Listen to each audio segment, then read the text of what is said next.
Day one of the NBA draft just came and went. Man, it lasted a while.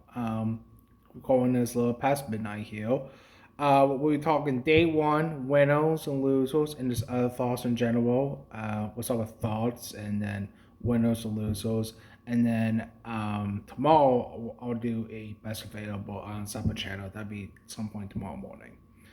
But for starters, the draft itself, I don't know if it's just a lot of prep I did this year or what the case was, but I was so just like locked in, and just the picks were flying by, like the top four when it's expected. I literally told my mom this the day after the lottery happened. We talked that fine Friday, and I was like, "This is gonna be the top four pick. A lot of things might, unless something changes," and it happened like that. DeBontis, Peterson, Boozer, Wilson went top four. And then as the draft was just going, it was like five is so obvious. It's probably going to be Wagner unless it gets traded. It happened. Like Mikael Brown and then eight covered and Fleming. And it's kind of by.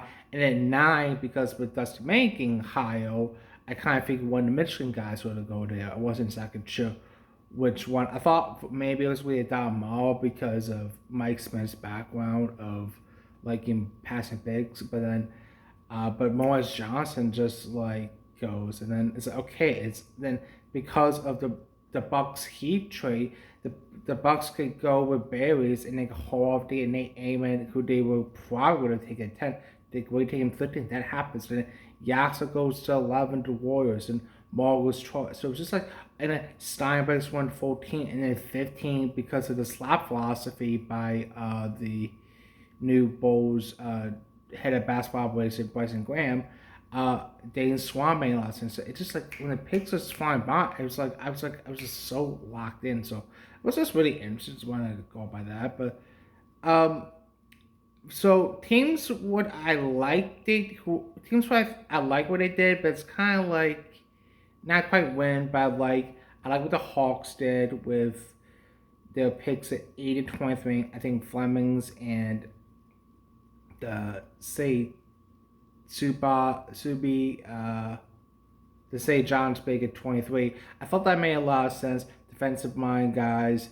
Um, Flemings being the number four guard of the four, and that guy could take off punch from McCollum and could tend to be a long term solution. I like that. Didn't love it, but I like that. I like what the Bulls with Wilson and Swain. Um, yeah, they may need to work on their shooting, but I'm very curious to see what happens tomorrow Thursday because especially how the draft was felt was, and there's some really good players tomorrow. So we'll talk about that tomorrow with best available. So I want to see what they did today before I give my thoughts about what they did. But that's just thoughts there. I like what the Warriors did, and now I just like I think every team on top I kind of like what they did. But my overall winners though, one, the Grizzlies. I really like what the Grizzlies did. Getting Cameron Boozer three, a that was an obvious pick. That was something I clocked a long time ago. But on top of that, they got 5 future seconds, and they trade down 5 spots to do that. They get 21 to Cameron Lopez. So to come out of this draft for a guy you probably would have taken or would have thought about taking a 16, and they get 5 future seconds, 21, and get Cambuso. Awesome first day of the draft for them. Lakers trading up 1 spot to get Cam McCall, a guy who was kind of sliding. I know that was a popular mock pick for 15 for the Bulls, but he kind of slid a bit. Lakers traded 1 spot up and catch to so they traded 25 and catch for 24. That's always say for 104,000, like the difference between the picks. But so the catch, that's awesome. They didn't trade any future seconds, anything like that. Awesome, great value. He could help them out like way away and play like 15 minutes like Small did. I really like what the Spurs did.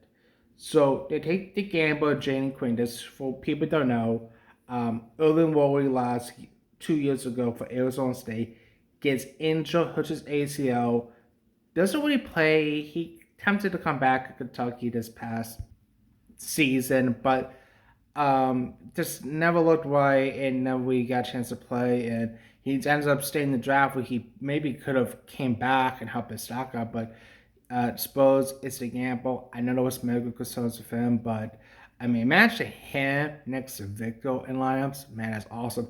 And then to make a really savvy trade to get up to 26 containers suite.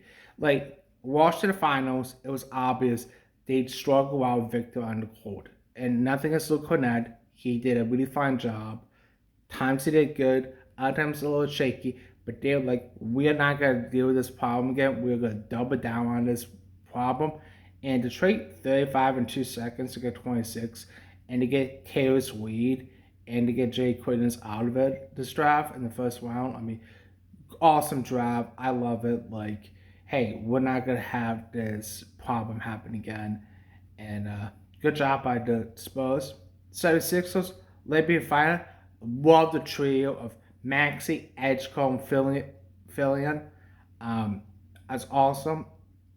I'm super excited for it. I'm gonna see Tree if they're gonna. I think they should build one of those three as an excited trio gold. I don't know if you could get rid of Paul George to Joel Embiid, but those three are your future. Great job. Also, really like what the Bucks did with Brandon Berries in the Amen pick. Berries, I'm a huge fan of.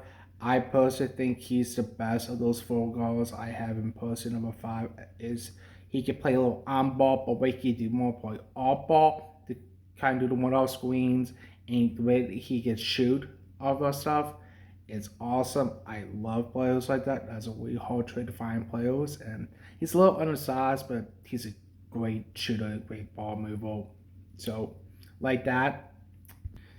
Then also to get Nate Amon with the 13th pick, a guy that 10, I mean, would have made sense, but 13's white range, great drafting, and two guys now you can build for on Ryan Rollins and the Heat package as well. So Milwaukee make it step right direction, and I really like what the Thunder did. Getting Mara 12, there's a I say Hardenstein replacement, and Bedminster could replace, Isaiah Joe and Wiggins just traded a guard who could shoot. They trade a few seconds, but I mean, whatever. They've lots of picks, so and then plus the first one picks coming in, so that's fine. So as what small franchises do, they draft players who are gonna be cheap, who develop, who hope it's turn good, and portraits off guys, and like Harden next year or even this year, like you can move off guys and still be good, have good role players on cheap contracts. That's what really good organizations does. And over losers, I didn't. It's not many losers. I was actually going through watching the draft. I'm like, man, it's gonna be a boring video because I like all these picks. And so the Adam Graves pick, I can't get it. I know he was linked to him. I was shocked if he got picked, but I'm not Adam Graves guy personally. Yes, he can really shoot, but if he can't pass or dribble that well, that concerns me. So let's see if he turns into that, but I'm not the biggest Adam Graves guy perfectly. I don't really like what the Celtics did with Chris Canuck. I don't like bigs who are like 6'10 and above who can't block shots. He couldn't block shots in high school. He didn't block shots in college. Yeah, he could shoot a little bit. He showed like flashes of ability to shoot and score, but like I'm just not a big fan of him right now. He's got a long way to go. He needs to develop. I disagree with Jay Billis. He's not a lot of low pick talent. He's more, in my opinion, more like this range or in the second round. I would have taken Henry Vassell personally over him, who the Carolina big who didn't get taken. So I would have done that personally. And then the Suns trading at the very end, they Cole P. Not a Cole P guy personally. I know he started the year really strong, had a great opener, but every time I talk to anyone who was talking about it, so I'm like, Bam Bailey's the guy, not Cole P. And then that video that came out with his horrendous shooting form. Not a fan of him. I don't like his game at all. He can score inside, but he's like an inside, undersized, powerful who can't shoot. And I'm not really too sure he is as a defender as well. So I don't really understand why the Suns did that. They could have gone in different directions. But that's my overall losers critique. Oh, and I guess also when with NIL being a thing, I know you get paid in tons of money. Isaiah Evans, Malik Thomas, and Henry Vedsor for not to come back to college and get big paydays, and makes you a loser. I think those are three good players. Who's going to take them to get steals? I think they're better than some of the guys who got taken in the first round. I wouldn't be shocked if they went 31, 32, 33, or in the high 30s personally, but or even mid 30s.